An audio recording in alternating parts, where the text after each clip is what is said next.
زمونږ حکومت غریب پریشان و چې دا شیعاګان دی او سنیان دي. مروره هیڅ نشته، بالکل خیر خیریت دی. دا لکنووال دي. شیعو جلسه تورشه، د دارې جلسه تورشه او زمونږ تراشه. درې آوازونه دي پکې. شیعو جلسه تورشه، امام خبرو کی آئی جاڑی بنور سے نشتا. التورشا فلاں بزرگ نے آسمان پہ چڑھ کر اللہ میاں سے بات. واہ سبحان اللہ، واہ نور سے نشتا. زمونږ جلسه کې چراشی نره تکبیر، بل په غټ تکبیر.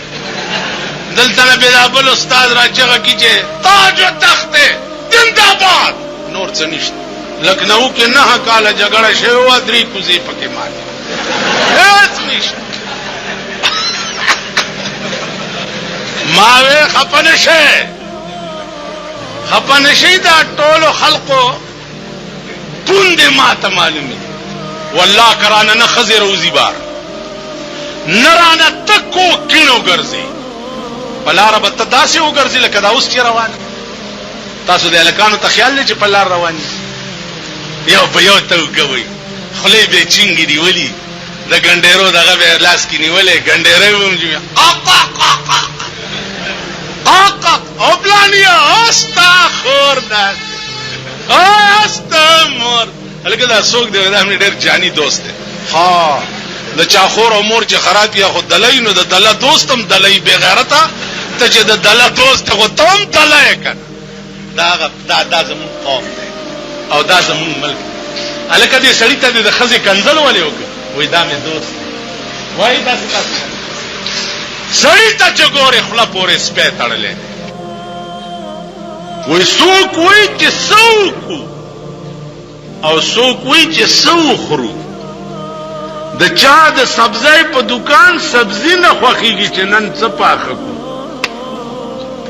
تاسو چې سهار لاړ شئ داسې ګورئ پرون هم دا پخ کړي، بله ورځ هم دا پخ کړي، بله ورځ هم دا پخ کړي، بله ورځ هم دا پخ کړي. داسې وایي که نه؟ د دې غضب په ټول اخته یې. پرون مې دا ویلي ښځې ته پوښتنه کې نن څه راوړم؟ پالک دې په تندر ولګي، کچالان دې خدای وي، الوګان دې خدای وي. نو تا خدای ووه نو څه راوړو؟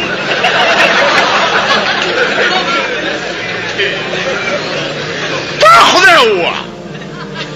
دغه بلاګانې چې ستاسو په کورونو کې ناستې دي، که تاسو ښه ورځ وکړه، که مړو مړه شئ په قبر مې متیازې وکړه. داسې به د بجلیګر ملا مرمانو کې نن ارامیانو لستنې والو والا بل ملا نه دی پاتې په پېښور کې.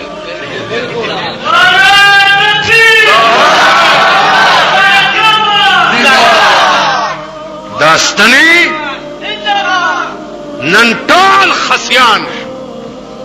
یو کوچی او د خاري جګړه ونه، دا خاریان خو ډېر چالاک دي. اړنګته به کوچی ته واچولو غرب رو به غرزول.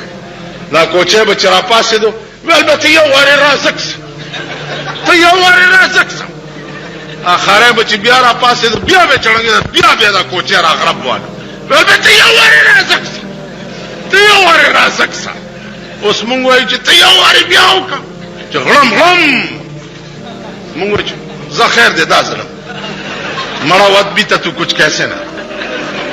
دا ماشومانو کې د پېښور کې زما تجربه شوې چې زمونږ په اپریدو کې چې ماشوم ته ښځه دعا کوي که نه، ماشوم ته اپریدای ژبه پوهېږئ نو چې دعا ورته کوي او د ماشوم نه ډېره خوشحاله شي نو ته یې چې بچي اخلای دې راته ستر کا چې ګازارې خرنجاوې.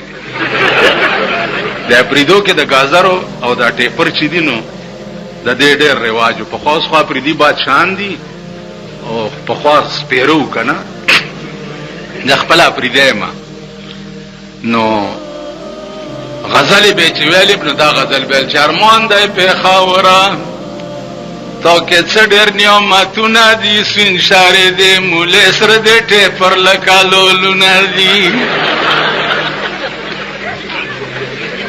ارمان دی پېښوره تو کې څه ډېر نعمتونه دي، شین ساره دې مولې سره دې ټیپر لکالو ندی ټیپر لوی نعمت او پاپریدو نو چې ماشوم ته به دعا کوله نو به چې بچي اخلای دې رو تستر کا چې گازار خرنجاوي گازر خرپول ته وي کنه کچ ناری کی چې داسې خوري نو ماوی چې دادم خلای دې رو تستر کی چې گازار خرنجاوي ازمون مشره دا غدا هغه متعلق څه ویلې شو خدای دې درته مبارک